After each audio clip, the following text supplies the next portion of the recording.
Okay, so anything I say can be held against me in the Yes. court of law. Yes, and it will be.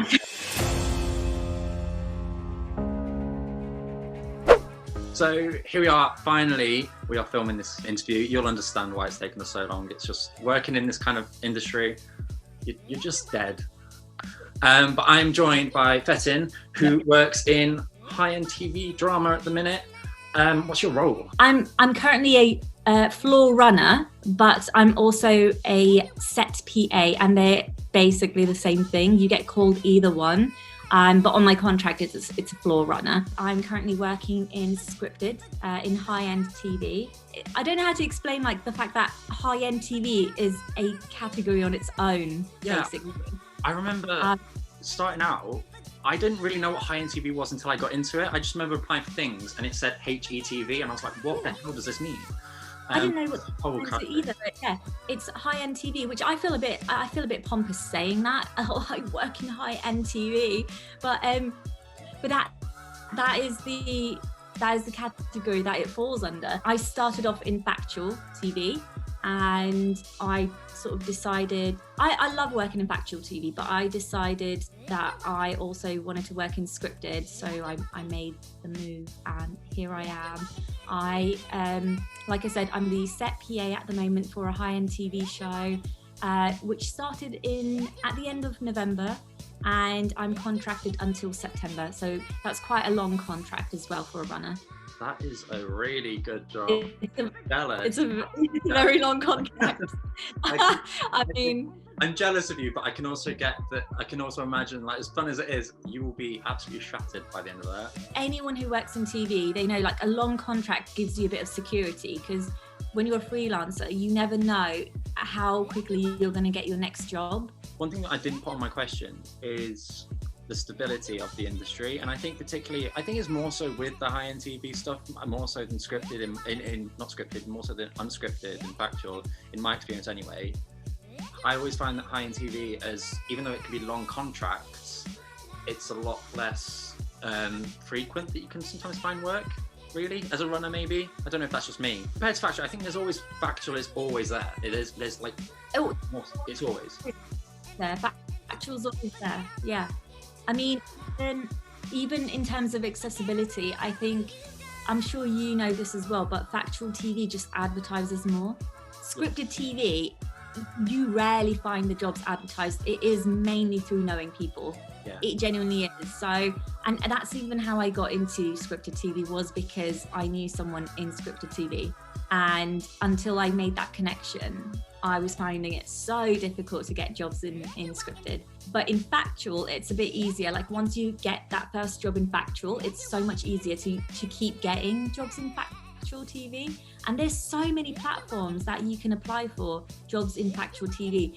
I know I'm talking about mainly scripted TV today, but people who want to get into scripted TV, I feel like don't shy away from applying for factual stuff as well, because might have happened with you as well, Tom, because a lot of people will start off in factual with the hopes of getting into scripted, but then they'll just find that they prefer factual TV, so they'll like stick in factual. But you know, even though they're two very different sections of the industry, even getting your foot into factual TV is quite good, because you still get a lot of experience in TV, even though it's not the same thing. It's not the same thing. Like at all, basically. Completely different. I've done both. I've done Crime Watch, and I've done like kids drama, but I've done like his raw materials, and they're all three completely different things. Even with the children's drama that I did, even though it was like 13 episodes, it was like hectic, as like the most hectic job I've ever done. But then going on to his raw materials and then being introduced to like 100 people instead of the 30 people we had on that, it's completely different. I want to say something that I really wasn't expecting when I first got into TV. I think when I was younger, I was just like, oh, you know, once I get into TV, it's going to be just purely being creative. It's not at all. It's literally, you don't really do anything creative yourself. You're literally there to help the creative people get the job done.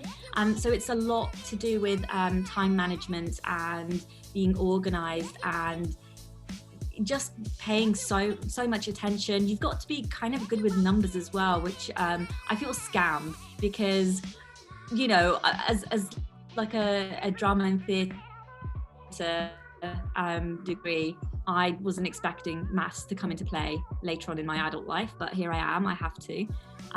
So a lot goes into making TV. It's not just being creative, and people also don't realize how long you're meant to be a runner for as well.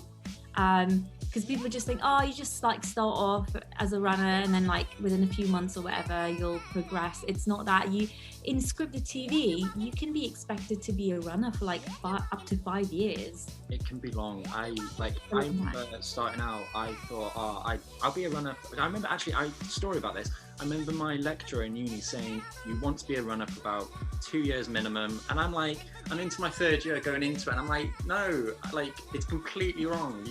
I think you've just got to make them contacts and just try everything and just show that you're willing to do it. But yeah, it's 2 years, like, it's not, like, there's not a minimum or a maximum to be a runner, I don't think. No, yeah, that's true. There's not like a minimum or a maximum because it's different for everyone. And it depends on your situation, and it depends on your contacts as well. It depends on when someone decides to give you a chance. It depends on a lot of things, but I would say that in factual, you're gonna probably progress much quicker than in scripted. Scripted is it's very intense, very, very intense. So it just takes so much longer in scripted.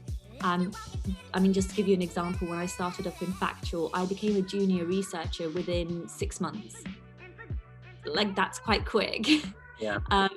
But then when I switched to scripted TV, I had to obviously go back to being a runner, and I've kind of been doing it on and off for a year. I mean, like, can I even say a year? This year has barely existed. I don't know. I say I've been for 2 years, but I don't know. I think that's one thing you've got to like point out though is I say like from my own personal experiences, say I've been in TV for 2 years, I've probably not been working for 24 months. I've been working for about 13 months, 14 months. Yeah. There's a long period of not working where you, like for instance, this time last year I was working in a cinema. And even though I'd done work on TV and then I went to work on TV, you've got to be flexible with your own wishes, really, I think, as well. Yeah, I mean, I was the same. I was working in theatre last winter, and that's because, I mean, more scripted than factual, but a lot of productions just stop over winter. Even factual, it's not as many. So there aren't a lot of jobs going around winter time. Obviously, it's all changed now because of COVID, but you know, generally, I would say if you're just starting out as a runner, have a backup job, especially for winter, because just in case you don't secure a job over winter, and don't feel disheartened if that happens, because it's so normal. Like, you could have been working in TV for years and you still won't, like, you can end up not working over winter.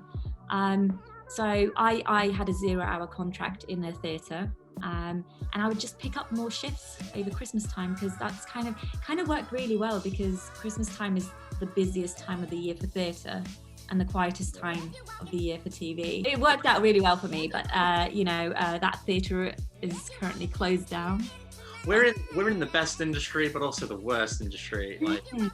I mean, other people have got it bad, but yeah, it's definitely a tough one. I've only ever really spoken about like floor runners primarily, or runners within factual. Can you talk a little bit about the roles within script, like runner roles? Because there's a lot. There's a lot. Oh my god. So, I mean, I'll start off with the one I'm doing at the moment. So, floor runner or set PA.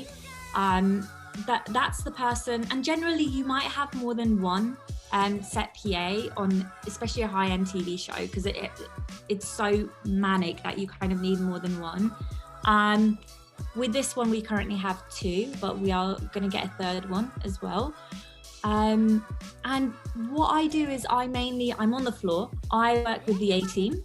and a lot of floor runners, that's what you would be doing. You would be in the AD team. You would literally be called an AD, which is, I love, because I'm just like, yeah, call me assistant director, please. Whenever I see my name in the AD department bit on the call sheet, I'm just like, yes. Yes, I know.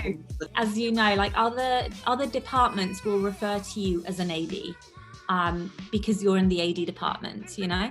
It doesn't really matter like what rank you are, you're in the AD department. So I kind of always like that. But yeah, so the main runner you'll have in the AD department is going to be the floor runner. Then you have lock, which is not as fun, but I kind of mainly got into scripted TV by doing locking off first, and it's such a good way to get into scripted TV because one, not as many people apply for lock off PA jobs because it's just not, it doesn't sound as fancy. It's definitely probably, in my own experience, the most boring of the lot. Yeah, it is. It's boring. Personally, there was one job that I did and we were meant to film on 2 days, but the weather was so bad on the second day that they were like, we've got to sandwich everything. And it was right at the end of the shoot and it was like, we can't even put it on another day. It has to be here. So they sandwiched these 2 days together. And I just remember being stood in this one position for 18 hours in the cot. And I was like, it's the worst. But then I was also like, I'm working on this amazing show. So there's perks, but it's also, it's tough. It's so tough but that's why I always recommend people who want to get into scripted TV.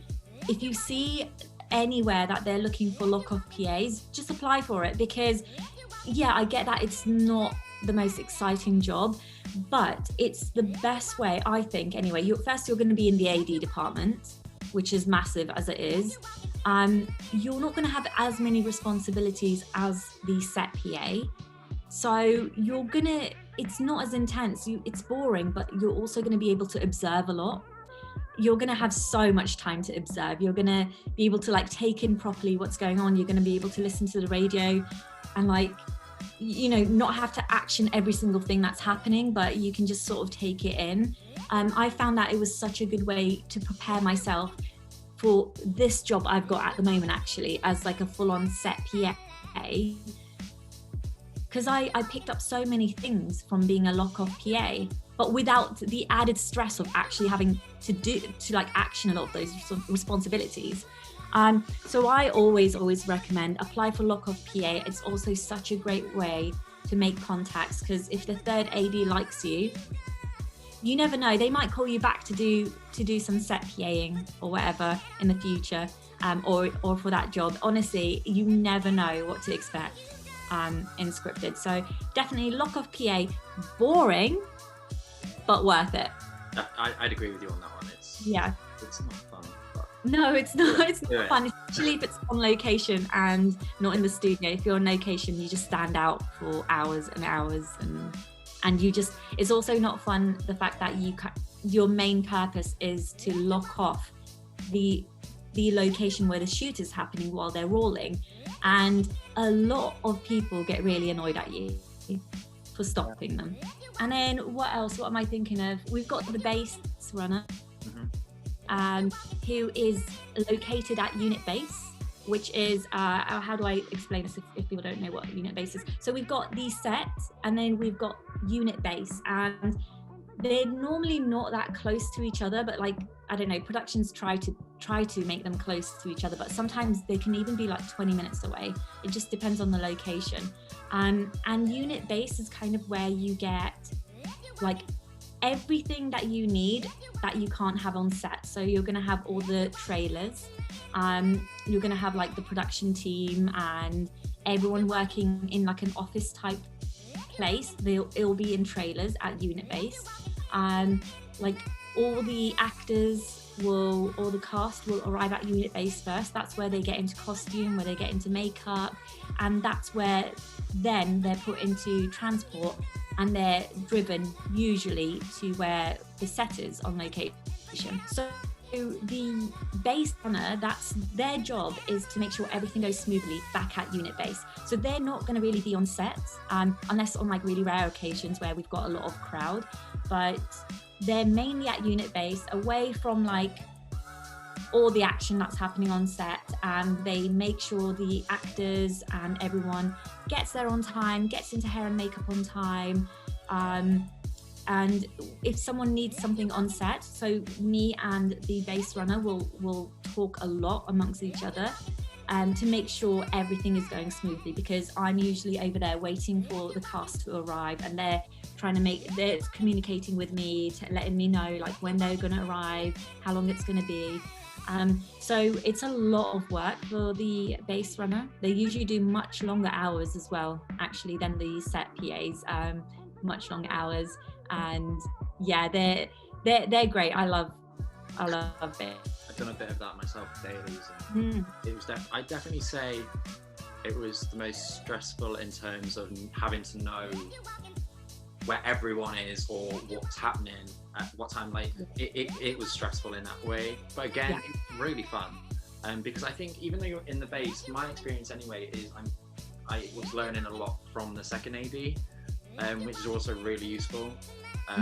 Experience. But yeah, they're all hard jobs. They're all literally, I can't sit here and be like, oh, it's all fun and games. I can't, because the amount of work that goes into making TV is insane. It's so much work. You have hundreds of people working on sets, and every single one of them is working very hard. You know, obviously we have moments where we're kind of like, like this is actually really fun, but generally you're not really focusing on that. You're kind of like, I need to get this sorted, I need to get that sorted. You're like running around, like trying to make sure everything is running smoothly, because the number one thing about working in TV is the schedule and keeping to the schedule. That is like so important. So you're constantly trying to make sure everything is there on time, and everything just runs as smoothly as possible. You do not want to be the reason why people have to stay later. That's all I can say, because it's already long hours, so no one wants that. You don't want to be the reason everyone stays late, and you don't want to be the reason people are delayed at lunch. Like, they want to be fed. Like, no. Thanks for watching, guys. I really hope you've enjoyed this first part to our high-end TV chat. I will be releasing part 2 next week, where we talk a bit more about high-end TV, what it's like to work in that kind of scripted part of the television industry, and also how to get into it. So that will be coming next week. Also, since we filmed this video, it has been Christmas, and I got this 100 movies bucket list poster, and my intention is to release videos starting after next week's video, and to release videos alternatively. So one week it will be 100 movies bucket list, or something to do with movies, where it's a 2-minute video of me just chatting about what I thought about the film that I watched, and then the week after it will be something to do with working in the TV and film industry. So they will be coming on their way in 2021. But yeah, I really hope you've enjoyed this video. Make sure you check out all my social media. Also, go and check out Fetin's TikTok, because it's absolutely amazing. You learn a lot from it, and it's really funny. And if you're a fan of Doctor Who, you'll also like it, because she loves Doctor Who as well. Make sure you leave a like, comment, subscribe already, and I'll see you next week. Bye.